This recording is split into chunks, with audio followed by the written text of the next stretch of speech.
नमस्कार। कैसे हैं मेरे यंग विवेकियंस? मजे से हैं? सब अपना काम कर रहे हैं? मम्मी पापा को तंग तो नहीं करते? सब अच्छे से काम कर रहे हैं ना? ओके। तो बच्चों, अब आपको सबको सबकी क्लास टीचर के बारे में पता चल गया होगा। चल गया ना? तो मैं रमनदीप मैम, आपकी केजी डेजी की क्लास टीचर। तो चलते हैं हम अपनी हिंदी कक्षा में, जिसमें आज हम आपको स्वर पहले जो हम कर चुके हैं उससे आगे की मात्राओं का ज्ञान देंगे। तो बच्चों, अभी हम क्या क्या पढ़ चुके हैं? अभी हम सभी व्यंजन पढ़ चुके हैं और 2, 3, 4 अक्षर वाले शब्द पढ़ चुके हैं, जैसे कि कल, कलम, कटहल। 2 अक्षर, 3 अक्षर, 4 अक्षर, सभी को पढ़ना आ गया और सभी को लिखना भी आ गया होगा। आ गया ना? Yes, okay. और हमने कौन कौन से स्वर पढ़े हैं पता है आपको? कौन कौन से स्वर पढ़े हैं? अ, इसकी कोई ध्वनि नहीं होती, कोई साउंड नहीं होती, जैसे क, ख, ग। और आ स्वर, इसकी लॉन्ग साउंड आती है। जब इसकी मात्रा लग जाती है, आ लग जाता है किसी भी व्यंजन के साथ, तो इसकी लॉन्ग साउंड आती है। और ये क्या है? आ की मात्रा। आ की मात्रा का चिन्ह, इसको क्या बोलते हैं? आ की मात्रा का चिन्ह। और जब ये किसी भी व्यंजन के साथ लग जाता है तो हमारा साउंड लॉन्ग हो जाता है। तो एक बार पढ़ के देखते हैं। का, दा, ला, मा। आपने देखा, जब हमने आ की मात्रा लगा दी तो इनका साउंड लंबा हो गया, लॉन्ग हो गया। अब कुछ वर्ड पढ़ लेते हैं आ की मात्रा वाले। आ की मात्रा के शब्द, जैसे मा, ला, माला, पालक, पालक। तो चलिए, अब मुझे बताएंगे किस चीज की पिक्चर है ये? जल्दी से बताइए, किसी को समझ आ रही है किसकी पिक्चर है ये? बहुत खट्टा होता है ये और खाने में बहुत टेस्टी लगता है। क्या है ये? इमली। क्या है ये? इमली कैसी होती है? खट्टी खट्टी होती है ना, और खाने में हमें बहुत अच्छी लगती है। कौन कौन खाता है इमली? आप सब खाते हैं। तो चलिए मुझे बताइए, इमली किससे होती है? किससे होती है? ई से इमली। हम इसको छोटी ई भी बोलते हैं। क्या बोलते हैं? छोटी ई भी बोलते हैं। तो एक कविता करते हैं।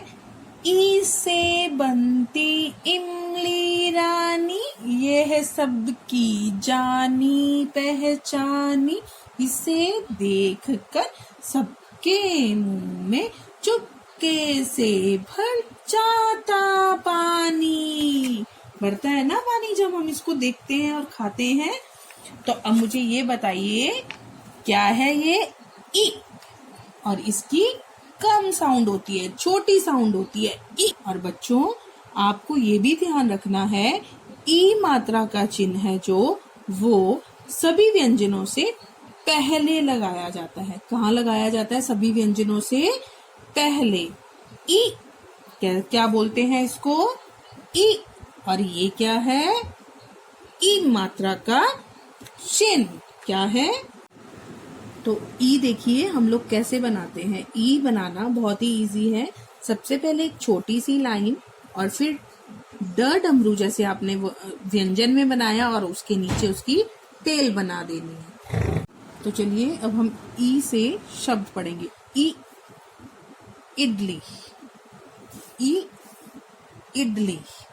इडली जो कि हम सांबर के साथ खाते हैं, सब खाते हैं। ई, इमारत। इमारत क्या होती है? जो बिल्डिंग होती है उसको क्या बोलते हैं? इमारत। ई, इमली। खट्टी खट्टी इमली। कुछ और शब्दों को पढ़ लेते हैं। ई, इनाम, प्राइज जो मिलता है सबको। ई, इमरती, मीठी मीठी होती है। ई, इंजन, जो ट्रेन का इंजन होता है वो किससे होता है? ई से। तो चलिए अब हम आपको ई स्वर लिखना बताते हैं और इसका व्यंजन के साथ कैसे इसको बोलते हैं वो बताते हैं। तो देखिए आपकी जो 5 लाइन वाली कॉपी है इसमें सबसे पहले हमने ड डमरू जो कि आपको आता है व्यंजन में बनाना, और नीचे से उसकी गोल घुमा के टेल बना देनी है। इसको क्या बोलते हैं? ई। क्या होता है ये? ई। दोबारा से देखेंगे एक बार। छोटी सी लाइन, ट टमाटर की तरह बनाया, ड डमरू और नीचे से गोल। क्या बन गया? ई इमली। ई इमली। चलिए अब हम इसको व्यंजन के साथ देखते हैं। क। अभी इसके साथ कोई मात्रा नहीं है तो हम इसको क्या बोल रहे हैं? क। और अब हम इसको ई मात्रा के साथ लिखेंगे। और आपको ये भी ध्यान रखना है कि जो ई की मात्रा है वो मात्रा कहाँ पे लगाते हैं? इसके शीश पर। तो अब क्या बन गया? की। क की। बच्चों, जो ई की मात्रा होती है वो हमेशा व्यंजन से पहले यानी कि लेफ्ट साइड पर लगाई जाती है। कहाँ लगाई जाती है? लेफ्ट साइड पर। ख। जब ख के साथ हम मात्रा लगा देंगे तो क्या बन जाएगा? कौन सी साउंड आएगी? ई की साउंड। व्यंजन के साथ ई की साउंड खी। ग। और हम जब ग पे ई की मात्रा लगा देंगे तो क्या साउंड आएगी? गी। ई मात्रा लगाने पर क्या साउंड आएगी? गी। घ।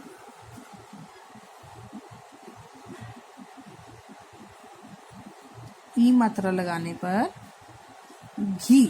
आपको ई मात्रा व्यंजन के शीश पर लगानी है और व्यंजन के साथ इसका दोहरान भी करना है। की, खी, गी, घी।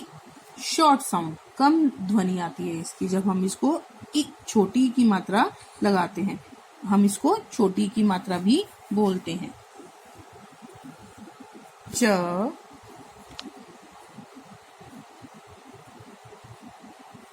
ची, द, दी। तो मुझे आशा है कि सबको यह क्लियर हो गया होगा कि जब हम ई की मात्रा का प्रयोग करते हैं तो उसकी ध्वनि कैसे आती है। तो I request to all parents, आपको अपने बच्चों को इसी तरह से सभी व्यंजनों के साथ ई मात्रा लगाकर उसका उच्चारण भी करवाना है और उसका अभ्यास भी करवाना है। बच्चों को डेली के 5 वर्ड्स करवाएं, जिससे उनका उच्चारण भी अच्छा हो जाएगा और उनको लिखना भी आ जाएगा और उनको मात्रा की पहचान भी हो जाएगी। धन्यवाद। घर रहें, सुरक्षित रहें।